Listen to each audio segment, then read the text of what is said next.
So the Philadelphia Eagles have traded for Bears defensive end Robert Quinn. We already broke down this trade. It's up on the channel in case you missed my initial takeaways and my analysis of the acquisition. Make sure you check that video out. But right now, this video is all about you, the Fly Eagles Fly family, because we want to hear what Eagles fans and our loyal subscribers have to say and what they think about the trade for Robert Quinn, who in 2021 had 18.5 sacks, and him as a depth edge rusher for a fourth-round pick.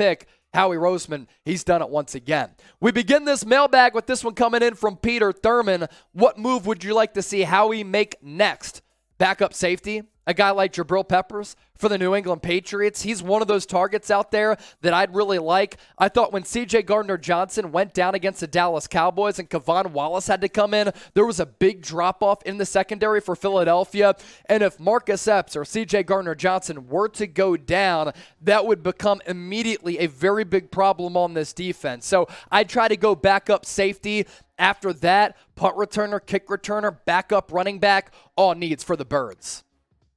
Let's now shift to John O'Malley. Appreciate the question. Do you think that we'll still pick up Kareem Hunt? I highly doubt it, but with Howie Roseman and his level of aggressiveness, it wouldn't surprise me at all. You never know what Howie Roseman is going to do. And look, we've been talking about Robert Quinn for a couple of months now as a trade target for Philadelphia. And a lot of people are in the comment section saying, it'll never happen, the Eagles can't afford him. Howie Roseman can always pull off salary cap gymnastics. He can always maneuver and mess with the cap to make a move happen. And for this trade, the Bears are going to pick up his remaining salary. So I say no to Kareem Hunt right now, but honestly, if Howie Roseman were to make this trade, I wouldn't be surprised at all. And a dual threat back as the number 2 behind Miles Sanders sure would be a huge pickup for Philadelphia to just further the depth on this football team. Rye Guy, what's good, bro? Who deserves a contract more, James Bradberry or C.J. Gardner-Johnson? That is an excellent question. I would go James Bradberry because I do think outside corner is a little bit more important than a slot corner or a safety. That being said, C.J. Gardner-Johnson is starting to get more acclimated with this defense. He's becoming a lot more comfortable with this defensive scheme and just playing safety overall. Throughout his career with the New Orleans Saints prior to coming to Philly, he had played more than 1,000 snaps at nickel, only a handful of snaps at safety. So you had to give him a little bit of time to get more acclimated with that safety spot. But what he brings to the team from a cultural standpoint, I think is fantastic. His leadership and intangibles are awesome. James Bradberry, though, has been legitimately one of the best cornerbacks in the National Football League. 1 year's $10 million is great value. ESPN the other day named him an underrated MVP candidate. And you don't often see cornerbacks in that conversation. That's how good he's been. So if you could lock him up, that'd be great. But for Bradberry, he might get cornerback number 1 market on the open market. That's not a hyperbolic statement. The Philadelphia Eagles will be welcoming the Pittsburgh Steelers to Lincoln Financial Field on Sunday for this Pennsylvania State rivalry. So with that, I ask you this. What's better? Is it Wawa or is it Sheetz? Now, I'm a southeastern Pennsylvania dude. I grew up in Westchester, right outside of Philly. I'm going Wawa all day. Of course, I've had both. The hoagies, the food choices, the overall quality of the food, I think for Wawa is a lot better. But if you disagree, let me know in the comments section. Brandon Ford, what's good, brother? How many reps will Quinn get this Sunday? I think he'll be used sparingly as an edge rusher who is used situationally as a third down pass rusher because you don't have to master the scheme to do that. On obvious passing situations, you put in Robert Quinn and you say, okay, we're going to maximize your strength. We're going to lean on what you do well. Don't worry about our defensive scheme. Just get on the football field and get after the opposing quarterback and try to harass Kenny Pickett on some of those money downs. So I'd say a handful of snaps, 10 to 15. That would be my best guess, Brandon. Kara Poole, what up? Do you see a trap game? I don't. The Eagles are the far superior team. I know Mike Tomlin really wants to win this game since he's been head coach since taking over for Bill Cowher. He's never finished below 500, but this offense is anemic. The play caller, Matt Canada, is kind of a fraud. Their offensive line is one of the worst in the NFL. Their skill position players are solid.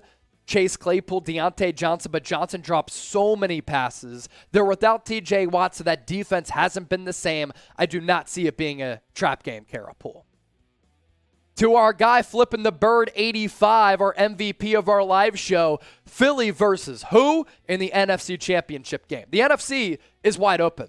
And at this point, because it's so wide open, and because teams like the Bucs and the Niners and the Packers all have 4 losses, I think it's the Eagles' conference to win. And anything short of winning the NFC or a Super Bowl, I think would be deemed a massive failure because the Eagles are a better team than any of those aforementioned teams. And then the second seed in the NFC right now is the Minnesota Vikings, and that game from the jump wasn't even close. And if Kirk Cousins has to come into Philadelphia in January in the NFC title game at the Link when it's rocking on and popping, no way he wins that football game. So the Eagles, they should win the NFC. Those teams, though, that I talked about, I'd say that they're contenders. And, shoot, I don't even know if we could put the Dallas Cowboys in there because I don't believe in them either. New York Giants are sneaky good, but the talent gap between the Birds and the Giants really isn't all that close.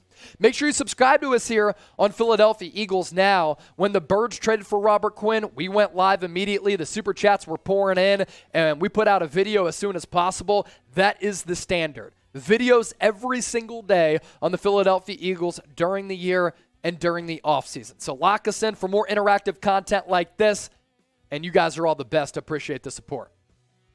Lamont, what's going on, Lamont? Eagles should go after Josh Jacobs.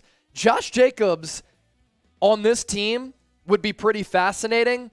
I do not think that the Las Vegas Raiders are going to trade him this year because, no joke, he has been their offensive catalyst. He has been their offensive MVP. Josh Jacobs is putting together a very, very good season. He's number 1 in the league in rushing yards, 633 rushing yards so far, 6 touchdowns. His career high is 12, so he's on pace to break that. Average yards per carry for Josh Jacobs, 5.7. And that's with a bad Raiders offensive line. Now, he is going to be a free agent after this year, Lamont. So that is a name you can keep an eye on if you don't want to bring back Miles Sanders. John O'Malley with another one. Who scares you more, the Chiefs or the Bills? I have an idea. I just want to hear your opinion. I would go Chiefs because I think Patrick Mahomes and Andy Reid and that combination is better than Sean McDermott and Josh Allen.